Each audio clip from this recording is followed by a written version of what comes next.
Selamat sore anak-anak kami, siswa kelas 12 IPS 1, IPS 2, dan 12 MIPA 1.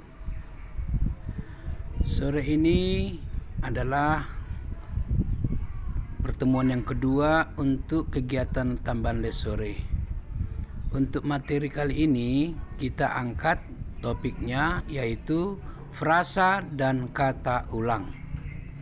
Nah, anak kami, materinya ini akan saya jelaskan apakah yang dimaksud dengan frasa.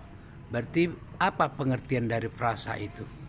Frasa itu adalah satuan gramatik yang terdiri dari dua kata atau lebih yang tidak melampaui batas fungsi unsur klausa. Apa maksudnya itu? Maksudnya bahwa frasa itu adalah kelompok kata. Ingat, kalau dikatakan kelompok kan berarti lebih dari satu kata. Kelompok kata, tapi kelompok katanya itu boleh dua atau lebih, tapi hanya satu fungsi, yaitu apa saja. Bisa berfungsi sebagai subjek saja, predikat saja, objek saja, atau pelengkap saja, ataupun keterangan saja. Jadi tidak menimbulkan dua fungsi atau lebih, malah hanya satu fungsi. Jadi itulah yang dimaksud dengan frasa itu. Intinya dia disebut sebagai kelompok kata. Sebagai contoh, dalam frasa gedung sekolah itu. Gedung sekolah itu.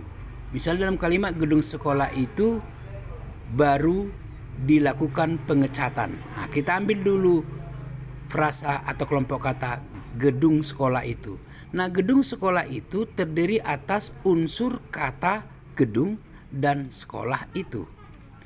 Jadi kata gedung dengan sekolah itu digabung menjadi satu frasa, satu kelompok kata, menjadi gedung sekolah itu.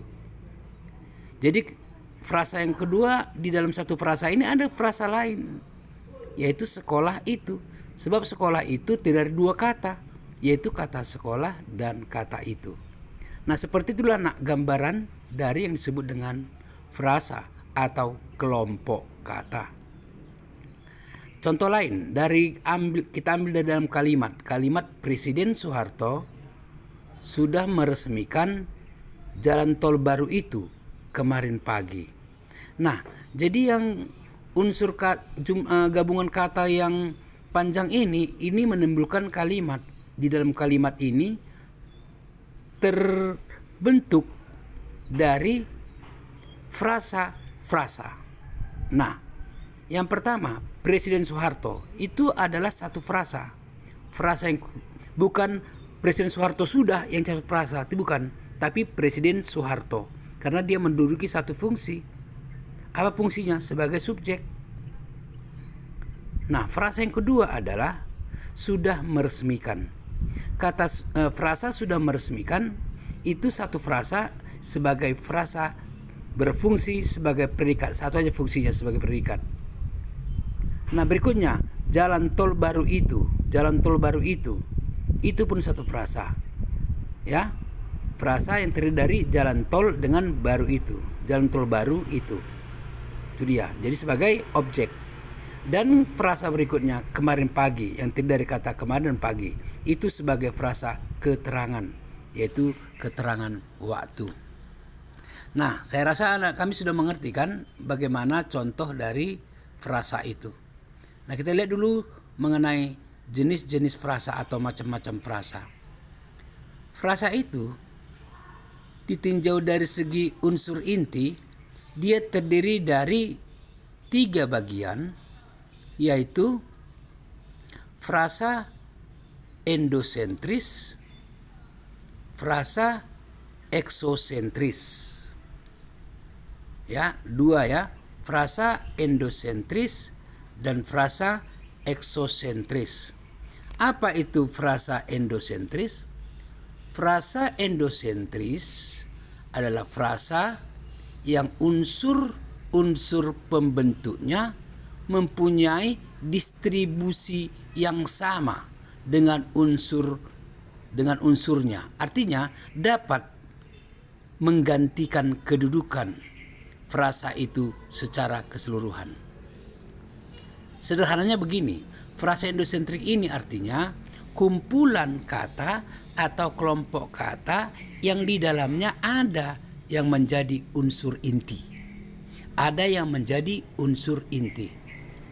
Frasa endosentrik ini, endosentrik di dalam sentrik pusat inti, ini terdiri 3 bagian, yaitu frasa endosentrik koordinatif, frasa endosentrik atributif, dan frasa endosentrik apositif. Nah, apa perbedaan dari ketiga frasa endosentrik ini? Kita lihat dulu frasa endosentrik koordinatif. Frasa endosentrik yang koordinatif yaitu frasa yang terdiri dari unsur-unsur yang setara. Artinya kata-kata yang ada di dalamnya sejajar, sederajat, ya, sama-sama inti, sama-sama inti. Dia bisa saling menggantikan. Tanda bukti kita untuk sederhananya bisa membuktikan sama-sama inti, kita buktikan dalam kalimat. Kalau kita hilangkan salah satunya, kalimatnya tetap bermakna. Contoh, ternyata ayah ibu sudah pergi. Ini kalimatnya. Nah, kita lihat dulu frasa ayah ibu. Frasa ayah ibu ini bisa dipotong menjadi ternyata ayah sudah pergi tanpa ibu, ya. Tanpa ibu, ternyata ayah sudah pergi. Coba tanpa ayah, ternyata ibu sudah pergi. Nah, anak-anak kan sama maksudnya, kan dapat dipahami. Nah, ternyata ayah dan ibu sudah pergi. Nah, itu pun juga sama aja bisa. Nah, frasa ayah ibu inilah yang digolongkan sebagai frasa endosentrik koordinatif, sejajar. Ya, sejajar, sama-sama inti dia. Nah, selanjutnya endosentrik atributif. Apa itu endosentrik atributif? Yaitu frasa yang memiliki unsur pusat dan unsur atribut. Berarti di dalamnya ada sebagai pusat, sebagai inti, sebagai sentral, dan unsur yang lain sebagai atribut. Atribut adalah keterangan atau penjelas dari kata itu. Sebagai contoh, dalam kalimat anak itu sedang mengantuk di kelas. Nah, anak itu ini sebagai salah satu frasa. Frasa anak itu yang menjadi inti adalah kata anak. Sedangkan itu sebagai atribut, penjelas atau menerangkan. Jadi anak itu unsur inti diterangkan, sementara atribut menerangkan. Ya. Nah, sedang mengantuk. Nah, di kedua kata ini yang menjadi inti adalah mengantuk. Sedangkan kata sedang adalah atribut, yaitu menerangkan. Ya. Jadi itulah dia bahwa frasa ini, frasa yang disebutkan tadi di sini, anak itu dan sedang mengantuk, adalah frasa endosentrik atributif. Endosentrik yang salah satunya memiliki unsur inti, sedangkan lainnya sebagai penjelas atau menerangkan. Nah, bagaimana dengan frasa endosentrik yang apositif? Apositif atau aposisi. Frasa aposisi, endosentrik aposisi, yaitu frasa yang memiliki unsur pusat juga, dan ada juga unsur aposisinya, yaitu keterangan subjek sebagai bagian dari S dan dapat menggantikan S jika tersebut ditiadakan. Nah, artinya posisinya sama. Contoh, Susi, anak Pak Saleh, sangat pandai. Siapa yang sangat pandai? Si Susi. Siapa si Susi itu? Anak Pak Saleh. Jadi bisa saling menggantikan si Susi dengan anak Pak Saleh. Susi sangat pandai atau anak Pak Saleh sangat pandai. Nah, demikian yang dikatakan dengan aposisi. Artinya ciri-ciri aposisi ini yaitu dia diapit oleh menggunakan 2 tanda koma. Ya, seperti Susi, anak Pak Saleh, sangat pandai, sangat pandai. Nah, itu 2 komanya. Sama seperti begini contohnya. Pak ARS, guru mata pelajaran bahasa Indonesia, sedang mengajar. Jadi yang mana di situ yang aposisi, yaitu guru bahasa Indonesia. Pak ARS sebagai sama posisinya dengan guru mata pelajaran bahasa Indonesia. Nah, seperti itu gambarannya yang disebut dengan apositif. Nah, jenis yang kedua frasa, yaitu frasa eksosentrik. Yang pertama tadi jenisnya frasa endosentrik. Ini eksosentrik. Kalau endosentrik, di dalam, sentrik pusat. Kalau ini eksosentris, di luar, sentrik sentral, pusat intinya. Jadi apa itu frasa eksosentrik? Frasa yang semua ataupun salah satu unsurnya tidak dapat menggantikan kedudukan frasa itu secara keseluruhan. Frasa eksosentris biasanya didahului oleh kata depan preposisi di, ke, dari. Contohnya di dalam kelas, di dalam kelas, di dalam itu, di dalam, itulah contoh frasa eksosentrisnya. Di kata depan, unsur intinya dalam, Nah, contoh, siswa kelas 1A sedang bergotong royong di dalam kelas. Jadi di dalam, di sebagai preposisi. Jadi kalau ada, karena di kan satu kata itu, dalam kelas juga suatu kata, Jika digabung sama-sama, gabungan kata, kelompok kata, jadi termasuk preposisi. Tapi dia disebut sebagai sebagai frasa preposisi. Itu disebut dengan endosentrik. Eksosentrik maksudnya adalah eksosentrik. Sekarang kita lihat dulu bahwa frasa itu juga dapat dibagi menurut atau berdasarkan hal yang lain. Kalau tadi berdasarkan unsur inti, kalau di sini berdasarkan jenis katanya. Bahwa frasa itu ternyata terdiri atas frasa nominal, frasa verbal, frasa bilangan, frasa keterangan, dan frasa depan yang atau disebut dengan tadi itu frasa depan adalah eksosentrik. Kita lihat dulu apa itu frasa nominal. Frasa nominal artinya frasa atau gabungan kata atau kelompok kata yang unsur intinya berupa kata benda. Contoh, Ani membeli baju baru. Baju baru inilah yang sebagai frasa. Frasa ini intinya adalah kata baju. Jadi kata baju sebagai berbentuk atau berjenis kata benda. Contoh lain lagi apa? Mobil putih. Mobil putih unsur intinya mobil, keterangannya adalah putih. Berarti mobil berjenis kata benda. Nah, seperti itu namanya nominal. Nah, frasa verbal adalah frasa yang unsur intinya berupa kata kerja yang menyatakan tindakan atau perbuatan. Jadi intinya adalah kata kerja. Contoh, Gilang sedang membaca di kelas. Sedang membaca yang intinya adalah kata baca, bukan kata sedang. Jadi membaca berjenis kata kerja. Selanjutnya frasa numeralia atau bilangan. Artinya frasa yang unsur intinya berupa kata bilangan. Contoh, 2 butir telur. 2 butir telur. Kata 2 unsur dari frasa berjenis kata bilangan. 10 keping. 10 sebagai kata bilangan. Nah, itulah namanya frasa numeralia. Selanjutnya frasa adverbial atau disebut frasa yang intinya berjenis keterangan. Contoh yang berjenis keterangan. Contoh, tadi malam Ahmad menghadiri pertemuan keluarga. Tadi malam.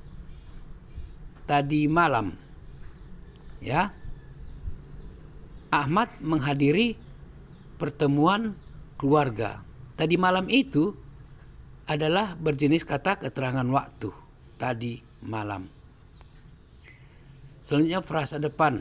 Nah, frasa depan ini artinya frasa yang terdiri kata depan. Apa saja kata depan? Di, ke, dari, pada. Nah, itulah sebagai pernah contoh. Di sebuah rumah. Di adalah kata depan. Dari Medan. Dari adalah kata depan. Dan lain-lain. Demikian anak kami mengenai frasa. Ya. Sekarang kita masuk pada bagian kata ulang. Anak kami dapat dipahami mengenai kata ulang itu? Ya. Jadi sebelum masuk kata ulang, silakan diselesaikan catatannya. Sebentar akan saya sampaikan lagi materi kata ulangnya.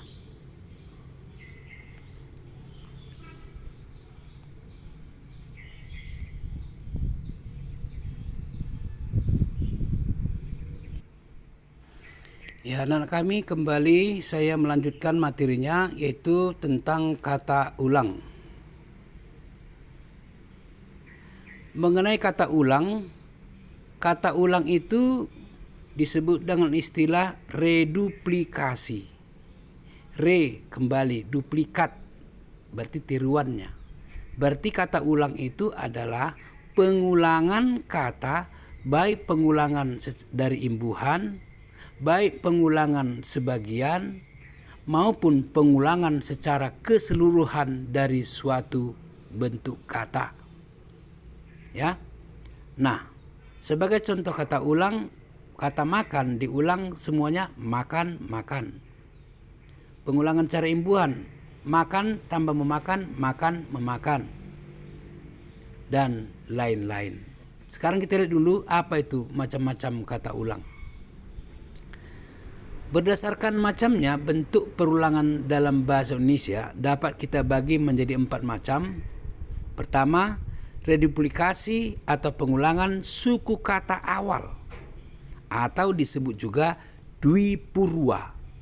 Jadi, jenis kata ulang pertama disebut dengan kata ulang dwipurwa, yaitu pengulangan pada awal suku kata. Contoh, kata tangga, ya, kata tangga diulangi tanya menjadi tatangga, tapi disebut tetangga. Jadi te itu pengulangan dari ta, ya, pengulangan dari ta, tapi disebut dengan te atau diucapkan tetangga. Kata luhur, luhur diulangi awalnya saja luluhur menjadi leluhur. Kata lulu, luasa, dari awal suku kata lu, seharusnya lulu disebut yang benar adalah leluasa. Itu disebut dengan jenis kata ulang dwipurwa, pengulangan awal suku kata. Yang kedua, jenis kata ulang yaitu reduplikasi. Reduplikasi atas seluruh bentuk dasar ulangan ini yaitu kata ulang utuh. Maksudnya kata ulang utuh seluruhnya diulang. Ya, seluruhnya diulang. Itu ada 2. Yaitu ulangan atas bentuk dasar yang berupa kata dasar yang disebut dwilingga. Artinya yang diulang adalah seluruh kata dasar. Yang kata dasar ini artinya belum mendapat imbuhan, belum diberi imbuhan. Sedangkan jenis yang kedua, kata ulang yang berupa kata berimbuhan, kata jadian. Yang diulang adalah kata yang sudah ada imbuhan. Contoh kata ulang yang belum diberikan imbuhan, kata rumah. Itu masih kata dasar. Diulang seluruhnya menjadi rumah, rumah. Ya, makan, makan, makan. Bagaimana dengan kata kejadian? Oh, itu kata yang sudah ada imbuhannya, bukan kata dasar lagi, sudah mendapat awalan ke dan akhiran an pada kata jadi. Seluruh bentuknya adalah kejadian. Kalau diulang kejadian, kejadian. Ya. Nah, seperti itu. Sedikit anak kami, enggak kami tambahkan sini tapi secara suara, coba anak-anak kami, ya. Kalau dikatakan misalnya halaman, halaman, itu bentuk ulang apa itu? Seluruhnya kah? Seluruh bentuk kata dasar atau seluruh bentuk kata jadian? Atau dengan sederhananya, apakah itu jenis dwilingga atau jenis kata ulang jadian. Nah, itu tentu kalau halaman tidak ada kata halam kan? Nah, berarti itu adalah kata ulang dwilingga. Oke, sekarang kata pekarangan. Kata pekarangan diulang pekarangan-pekarangan. Itu jenis kata ulang dwilingga kah atau kata ulang berimbuhan? Pekarangan coba bisa dibagi. Pekarangan, ada kata karang. Ada, oke, ada pe. Ada, akaran pe, ada kan. Ada an. Ada an. Tapi kalau bentuk kata pekarangan, kita lihat dulu hubungannya. Kata karang itu apa? Kata karang itu misalnya jenis batu yang ada di laut, karang, batu karang. Sementara ini pekarangan menyatakan halaman. Oh, tidak ada kaitannya antara peran dengan karang yang ada di lautan. Sementara pekarangan yang dimaksud adalah halaman rumah. Berarti pekarangan itu berjenis dwilingga, bukan pengulangan jadian. Itu maksudnya anak-anak kami sebagai tambahannya. Oke, kita lihat dulu lagi. Yang ketiga, jenis reduplikasi itu adalah reduplikasi yang disebut dengan dwilingga salin suara. Jenis yang ketiga dwilingga salin suara, artinya pengulangan dengan berubah bunyi. Contoh, kata gerak diulang gerak-gerak, maka berubah bunyinya sering disebut orang gerak-gerik. Kata sayur diulang sayur-sayur, makan sayur-sayur, tapi datang orang menyebutnya juga supaya ada perubahannya, variasinya disebut sayur-mayur. Nah, itu yang disebut dengan contoh yang ketiga. Contoh yang keempat atau jenis yang keempat, jenis kata ulang adalah kata ulang berimbuhan. Apa maksud kata ulang berimbuhan? Kata ulang berimbuhan artinya kata ulang dengan kata dasar dengan menambahkan kata yang ada imbuhannya. Contoh, kata dasar lihat. Ya. Kalau diulang dengan berimbuhan, lihat melihat atau melihat lihat. Berkejar kejaran, berkejaran, berkejar kejaran. Main bermain main. Tarik tambah menjadi menarik, diulang tarik menarik. Nah, itulah anak kami jenis-jenis dari kata ulang itu sendiri. Sekarang kita lihat dulu apakah fungsi dari kata ulang itu. Kata ulang itu berfungsi sebagai alat untuk membentuk jenis kata dan dapat dikatakan bahwa perulangan sebuah kata akan menurunkan jenis kata yang sama, seperti bila kata itu tidak diulang. Itu fungsi. Sedangkan artinya bahwa kata ulang itu memiliki arti. Ada beberapa makna kata ulang yang ditimbulkan. Ada beberapa makna pengulangan kata. Tentu berbeda makna dari kata dasar yang tidak diulang dengan makna suatu kata yang diulang. Contoh, kata makan, saya makan. Saya makan-makan. Ada nggak beda maknanya itu? Ada bedanya. Kalau saya makan berarti itu makannya yang sungguh-sungguh serius, dan biasanya saya makan itu kebiasaan kita orang Indonesia nasi, berarti pasti nasi. Tapi yang dimakan.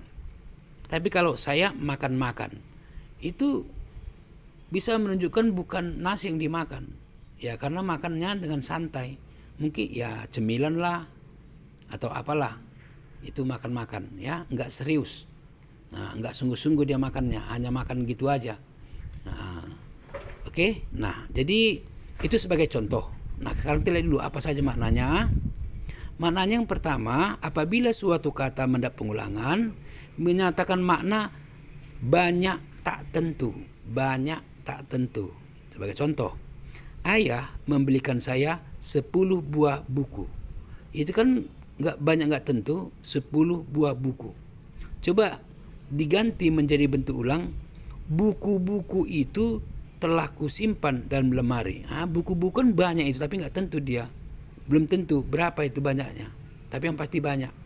Lebih dari satu.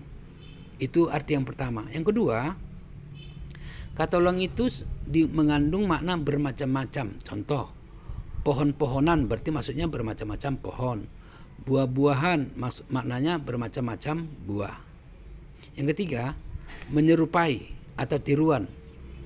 Ya, contoh kata kuda kalau diulang menjadi kuda-kuda, itu seperti kuda-kuda ada makna lain. Kuda-kuda bisa menyatakan menyerupai kuda. Bisa juga kuda-kuda menyatakan cara bersikap tubuh, ya. Seperti dalam permainan olahraga karate, kaki kuda-kudanya artinya posisi kaki harus kokoh. Seperti itu kuda-kuda. Anak-anakan berarti menyerupai anak. Langit-langit menyerupai langit. Oke, yang keempat, makna kata ulang atau makna pengulangan kata itu bisa menyatakan makna melemahkan arti atau menyatakan agak. Contoh, sifatnya kekanak-kanakan berarti agak seperti anak lah, seperti itu. Ya, ia berlaku ke barat-baratan, ya agak-agak barat. Orang itu sakit-sakitan, agak-agak sakit, dan seterusnya.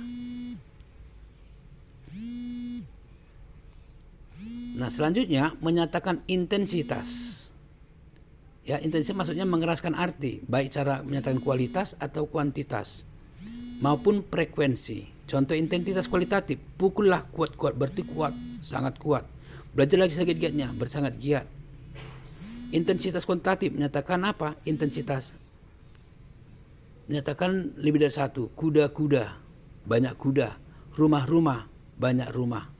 Atau menyatakan jumlah banyak, lebih dari satu. Intensitas frekuentatif, tingkat keseringan, keselaluan. Contoh, ia menggeleng-geleng berarti berulang-ulang dia menggeleng, dan seterusnya. Nah, terakhir, maksud kami sini ada makna lain, yaitu menyatakan saling.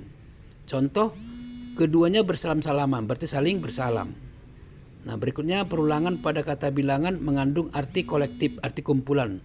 Dua-dua, masuklah dua-dua orang. Pergilah tiga-tiga orang, dan seterusnya. Nah, ada beberapa kata selintas tampaknya seolah berupa kata ulang anak-anak kami. Contoh, biru-biru itu walaupun bentuknya ulang tapi bukan kata ulang. Sebab apa? Bentuk dasarnya harus ada hubungannya makna bentuk dasar dengan kata yang diulang. Biri, tidak ada biri. Memang harus biri-birinya bentuknya. Kupu, tidak ada kata kupu. Kupu-kupu yang ada itu artinya bentuk yang seolah dia kata ulang tapi bukan kata ulang. Nah, demikianlah anak kami penjelasan kami tentang materi ini, semoga dapat dipahami. Bila ada yang kurang pahami silakan japri saya supaya diberi penjelasan. Terima kasih.